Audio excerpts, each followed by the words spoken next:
Hey everyone, hope you're doing well and enjoying your week. Hopefully you're enjoying the fall weather. I know some of you have a school break coming up, so hopefully you can rest and relax from the everyday stuff. So this fall we've been going over kind of these themes that we have in our Christian Reformed Church. These pillars and these points of Reformed theology, and really what do they mean for us today? Not just kind of repeating, lecture, classroom theology, but what does it really mean for us today? And so today we're going to look at this thing called grace alone, that we're saved, that we are loved by grace alone. And I want to start by reading Ephesians chapter 2, verses 8 through 10. And it says this: "By grace you have been saved through faith, and this is not your own doing. It is a gift of God, not a result of works, so that no one may boast." And so what Paul is saying there to the Ephesians is this is not of your own doing. Grace isn't something we earn. It's not something we work towards. It's a gift. It's a gift from God. And so I also want to read just a little snippet of an article that I read on this, and then I'll kind of wrap it up at the end. And it says this: so what we're examining today, that would be grace alone, stresses the initiative of God Himself in salvation as the one who must change our hearts and give us the ability to have faith. In our fallen condition, we are dead in sin, unable to conform to the Lord's will both inwardly and outwardly. We want nothing to do with God. In fact, apart from His works, we don't like Him.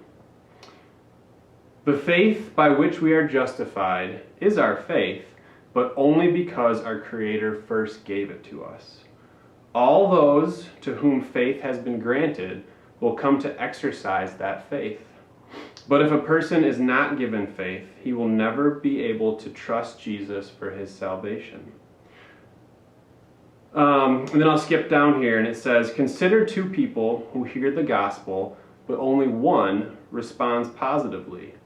No Christian would say that the one who chooses Jesus is more righteous than the other, but if both are equally able to make the right choice, then logical consistency means that the one is saved because he did something good in his decision making.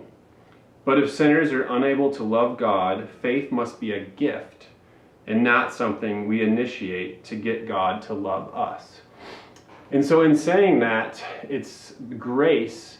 We come to our faith by grace. It's a gift that God gives us. But it's not a choice that we make. If it was a choice, then we'd have something to do kind of with our own salvation, where we choose to follow God or we choose to accept Jesus. If that was up to us, then it would be kind of just this self-satisfying, like I get to decide if I'm saved or not, or if I get grace or not. And it's really this gift of God. We don't have a choice in it. He grants us this grace so that we may have faith in Him. It's kind of this journey that we go through, this step-by-step thing, but it starts by God giving us grace. Apart from that, we're not going to know God. We're not going to have a loving relationship with Christ. And so we've talked a little bit about some of these ideas kind of came to fruition back, in the 1600s when Martin Luther and others left the Roman Catholic Church. And Martin Luther wrote a lot on this, and this comes from one of his books or writings. It's called The Bondage of Will, and this is what it says. This is Martin Luther talking. It says, "God has surely promised His grace to humble us. That is, to those who mourn over and despair of themselves. But a man cannot thoroughly be humbled till he realizes that his salvation is utterly beyond his own powers, counsels, effects, will, and works, and depends absolutely on the will, counsel, pleasure, and work of another, God alone."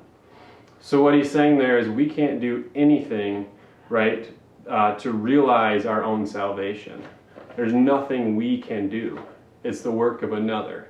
It's the work of God. And so what does this mean for us today? It's kind of this concept we can grasp. And it's a similar one that we've been talking about this fall, right? Christ alone, by grace alone, by faith alone. But it really comes down to this idea, in that by God's grace alone, we are able to have faith and follow Jesus.